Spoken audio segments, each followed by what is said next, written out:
Terima kasih Anda masih menyaksikan Kompas Siang, Saudara. Pemerintahan Presiden Prabowo Subianto dan Wakil Presiden Gibran Raka Buming Raka akan genap 100 hari pada 28 Januari 2025 mendatang. Sejumlah realisasi program dalam visi Astacita di bawah kepemimpinan Prabowo Gibran mulai berjalan sejak mereka dilantik. Lalu bagaimana tingkat kepuasan publik terhadap kinerja Prabowo Gibran?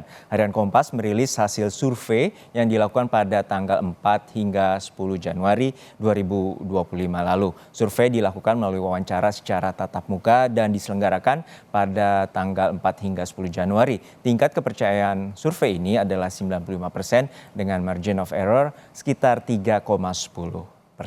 Dan survei Litbang Kompas ini sepenuhnya dibiayai oleh Harian Kompas. Kita lihat seperti apa hasil survei dari Litbang Kompas bahwa indeks kepuasan kinerja pemerintahan Prabowo Gibran menunjukkan 80,9% responden menyatakan puas dan 19,1% mengatakan tidak puas. Sementara di sisi kanan layar adalah tingkat keyakinan umum terhadap pemerintahan Prabowo Gibran, bahwa dalam catatan ini ada 89,4% mengatakan yakin dan 10,6% menyatakan tidak yakin. Oke, berikutnya ada terkait dengan alasan ketidakpuasan terhadap pemerintahan Prabowo Gibran, yaitu terkait dengan ini jumlahnya terdiri dari sejumlah faktor. Alasan tidak puas yang teratas adalah bansos yang dinilai tidak merata dan tidak tepat sasaran. Dan kemungkinan juga terkait dengan data ini, alasan tidak puas terbesar kedua adalah ekonomi belum stabil, sulit mendapatkan pekerjaan atau minimnya lapangan pekerjaan, yakni 19,5%. Oke, ini adalah tampilan yang tadi bahwa alasan tidak puas terhadap pemerintahan, bansos tidak merata dan tidak tepat sasaran 29,2%, ekonomi belum stabil atau sulit mendapatkan pekerjaan di angka 19,5%. Kemudian alasan tidak puas terbesar ketiga adalah harga kebutuhan pokok yang mahal, yakni 17,1%. Kemudian ada alasan tidak puas lainnya terhadap penanganan korupsi yang belum tegas, yakni sebesar 12,6%.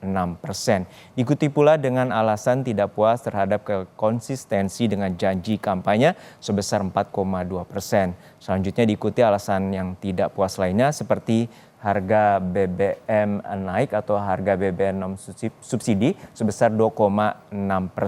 Kemudian juga kenaikan pajak dan gagalnya penegakan hukum.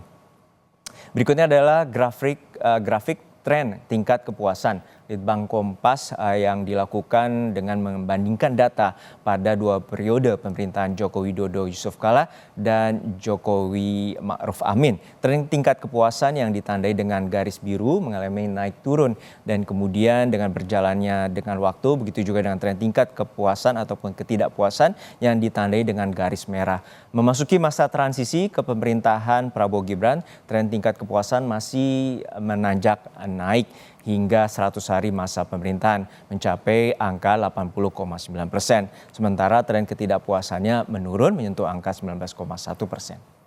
Lalu kita lanjutkan terkait dengan program Astacita dan program 100 hari dari pemerintahan Prabowo Gibran. Yakni tingkat kepuasan terhadap program Astacita dan program 100 hari ada 13 komponen survei. Yang tertinggi ada di kepuasan menyediakan pelayanan kesehatan gratis. Sebanyak 85% responden menyatakan puas. Kemudian merenovasi sekolah rusak dan juga 82,1% responden puas.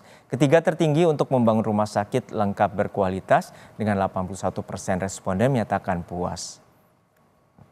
Usai jeda kami akan hadir dengan perbincangannya secara spesifik terkait dengan survei hasil Litbang Kompas terkait dengan pemerintahan atau 100 hari pemerintahan Prabowo Gibran bersama peneliti senior Litbang Kompas Toto Surya Ningtyas.